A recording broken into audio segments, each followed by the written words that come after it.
Hello friends, मैं रिया यादव आपकी physics की मेंटर। Welcome to my channel Purvanchal study platform. तो आज हम नया चैप्टर स्टार्ट करते हैं फ़िज़िक्स का, जिसका नाम है मैकेनिकल प्रॉपर्टीज़ ऑफ सॉलिड। तो ये चैप्टर जो है बहुत ही अच्छा चैप्टर है, हमें अच्छे से समझ आने वाला है। तो आइए देखते हैं, मज़ा आएगा। फर्स्ट ऑफ ऑल हम इलास्टिसिटी के बारे में देखते हैं। तो क्या बोलता है elasticity? The property of matter by virtue of which the body tends to regain its original shape and size after removing deforming force is called elasticity. यानी कि बॉडी की वह प्रॉपर्टी जो अपने ओरिजिनल शेप एंड साइज को दोबारा से मतलब रीगेन कर ले डिफॉर्मिंग फोर्स को रिमूव करने के बाद, उसको हम इलास्टिसिटी कहते हैं।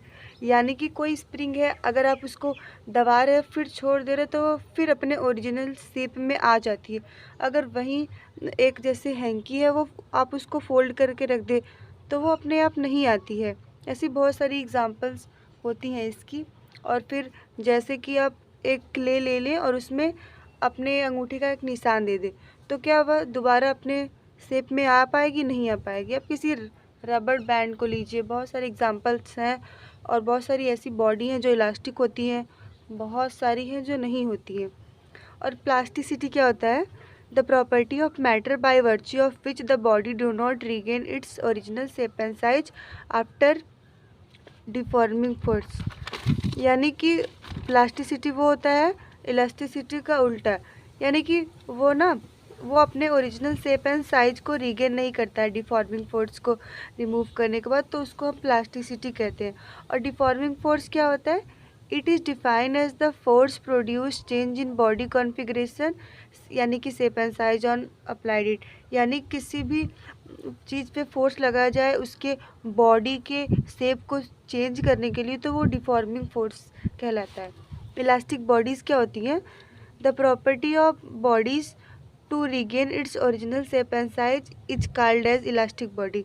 यानी कि वो मतलब बॉडी की वो प्रॉपर्टी जो अपने ओरिजिनल शेप एंड साइज को दोबारा से रीगेन कर ले, उसको हम इलास्टिक बॉडी बोलते हैं। जैसे क्वेट्स, फाइबर, रबर, इटीसी, ये इलास्टिक बॉडीज़ हैं। और प्लास्टिक बॉडीज़ क्या है? फिर वही उसका उल्टा है इलास्टिक बॉडी का। यानी the property of body which do not regain its original shape and size is called plastic body. यानी बॉडी की वह प्रॉपर्टी जो दोबारा से अपने ओरिजिनल शेप एंड साइज को रीगेन नहीं कर सकती है, वो प्लास्टिक बॉडी होती है। जैसे एग्जांपल में वैक्स, वेट, सॉयल। और हम देखते हैं इलास्टिक लिमिट के बारे में। इलास्टिक लिमिट क्या होता है? The maximum deforming force up to which a body retains property of elasticity is called elastic limit of the body. यानी जो मैक्सिमम डिफॉर्मिंग फोर्स होता है जब तक कोई बॉडी रिटेन करती है अब इलास्टिसिटी, मतलब इलास्टिसिटी में, उसको हम इलास्टिक लिमिट करते हैं। और स्ट्रेस क्या होता है? When a force applied on an object, there will be a relative displacement of the particle, and due to property of elasticity, an internal restoring force is developed. और इसका एक simple तरीके से आप क्या कर सकते हैं इसको? The internal restoring force per unit area is called stress.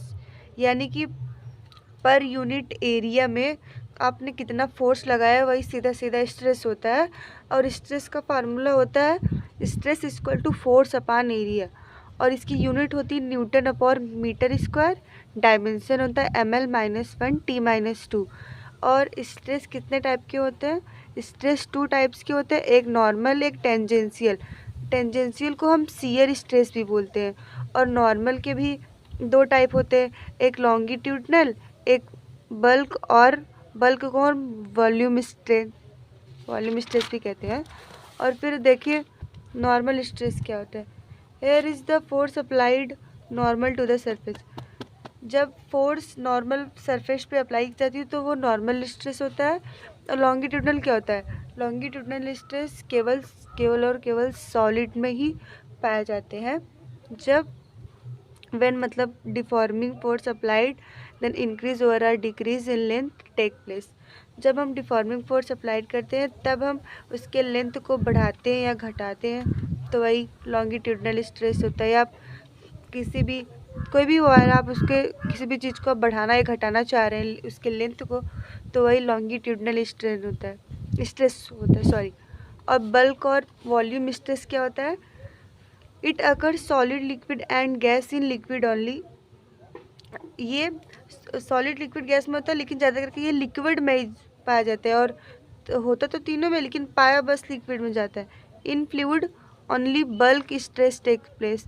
Fluid में केवल और केवल बल्क स्ट्रेस ही होता है, ये आप सब लोग जानते ही होंगे।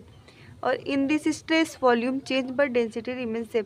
इस स्ट्रेस में क्या होता है? वॉल्यूम तो चेंज हो जाता है, लेकिन डेंसिटी सेम ही रहती है। और टेंजेंसी और शियर स्ट्रेस क्या होता है? Here deforming force applied tangential to the one of the forces. In this stress shape change but volume remain same. जिसमें डिफॉर्मिंग फोर्स जो है वो अप्लाई की जाती है एक फोर्स पे, मतलब इस स्ट्रेस में शेप चेंज होता है लेकिन वॉल्यूम सेम रहती। उसमें क्या था? उसमें वॉल्यूम चेंज था और डेंसिटी सेम, मतलब डेंसिटी सेम थी। और इसमें क्या हुआ? शेप चेंज है लेकिन वॉल्यूम रिमेन्स सेम। और फिर हम एक छोटा सा क्वेश्चन देख लेते हैं। A and B are two wire. The radius of A is twice than that of B. They are stressed by some load, then the stress on B each. यानी कि दो वायर है A और B, जिस A का जो radius है वो is twice that of B, B से दुगुना है। दे आर स्ट्रेच, वो कुछ लोड से उसको स्ट्रेच किया जा रहा है, तो B पे लगाया गया स्ट्रेस कितना होगा? तो आप लोग जानते हैं कि stress equal to force upon area होता है। तो यहाँ पे लिखा गया स्ट्रेस ऑफ ए, यानी कि yes A, I mean a का stress force upon area, b का फोर्स अपॉन एरिया।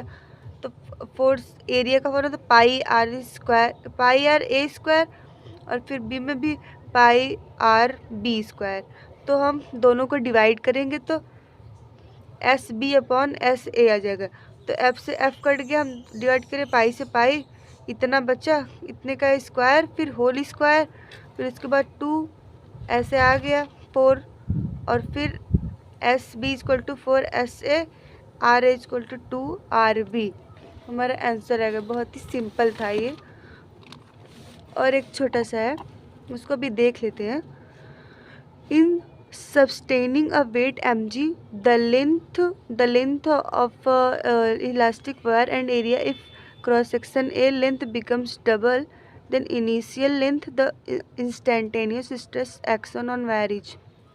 यानी कि एक सब्सटेनिंग वेट है जिसका लेंथ स्मॉल यल है, इलास्टिक वायर है उसका लेंथ स्मॉल यल है, और क्रॉस सेक्शनल एरिया ए है।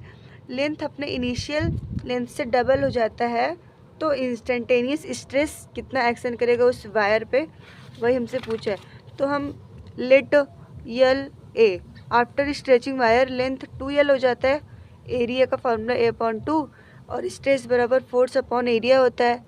तो यानी और एरिया की जगह A/2 लिख देंगे, तो यस बराबर यानी स्ट्रेस बराबर 2F अपॉन ए आ जाएगा। और एक ये भी है, steel cable with radius of 1.5 centimetre support a chair lift at sky area if the maximum stress is not to exceed 10⁸ newton per metre square, then what is the maximum load the cable can support. एक steel cable है जिसका radius 1.5 centimetre है, वह किसी chair को support कर रहा है लिफ्ट होने में। जो अगर एरिया उसका मैक्सिमम स्ट्रेस जो है वो 10⁸ न्यूटन पर मीटर स्क्वायर है, तो मैक्सिमम लोड कितना सपोर्ट कर सकता है उस केबल को। हम पहले लिखते हैं गिवन कितना है, आर हमारा 1.5 है, और इसको हम मीटर में कन्वर्ट करेंगे तो 1.5 इंटू 10⁻⁻2 मीटर, और एरिया पूछा और मैक्सिमम स्ट्रेस हमारा 10⁸ न्यूटन पर मीटर स्क्वायर है। तो अब जानते हैं कि ए बराबर पाई आर स्क्वायर होता है, और पाई की वैल्यू 3.14, इसका 1.5 इंटू 10⁻⁻2 पॉन इसका होल स्क्वायर करना था, तो इतना आ गया। और फिर मैक्सिमम पूछा है, मैक्सिमम फोर्स ऑफ स्ट्रेस, तो मैक्सिमम स्ट्रेस क्या हो जाएगा, इसका इधर ये आएगा और इधर डिवाइड अपॉन एरिया, तो हमने यहाँ पर निकाला ही इसको कि 10 की पावर 8 हमारा मैक्सिमम है, और स्ट्रेस जो हमारा ये अभी आया वो 3.14 इंटू 2.25 इंटू 10 की पावर -4। तो जो हमारा मैक्सिमम आ गया लोड उस पर वो आ गया 7.1 इंटू 10 की पावर 4 न्यूटन। और स्ट्रेन क्या होता है ये देख लेते हैं इसको भी। It is the ratio of change in configuration to original configuration. ये रेशियो होता है चेंज इन कॉन्फ़िगरेशन अपॉन में ओरिजिनल कॉन्फ़िगरेशन में, और इसका फार्मूला भी यही होता है कि स्ट्रेन बराबर change in configuration upon original configuration. It is unit and dimensionless quantity. Unitless quantity और डायमेंशनलेस क्वांटिटी होती है, लेकिन इसका जो फार्मूला होता है वो delta L upon small L होता है। 3 टाइप्स के होते हैं स्ट्रेन, लीनियर, टेंसाइल, जिसको हम लीनियर को टेंसाइल भी कह सकते हैं और लॉन्गिट्यूडिनल भी कह सकते हैं, और एक वॉल्यूमेट्रिक, एक शियर। और लॉन्गिट्यूडिनल क्या होता है? If deforming force produce change in length alone then strain produce in the body is called longitudinal और टेंसाइल स्ट्रेन। डिफॉर्मिंग फोर्स जब बनती है तो लेंथ में चेंज आता है, तब स्ट्रेन बॉडी में तब स्ट्रेन प्रोड्यूस होता है, जिसको हम लॉन्गिट्यूडिनल ओवर और टेंसाइल स्ट्रेन कहते हैं। और linear strain is equal to change in L upon original length, तो लीनियर स्ट्रेन बराबर डेल्टा एल अपॉन एल। तो हम उसके बाद हम जो भी बचा है हम अगले वीडियो में देख लेंगे।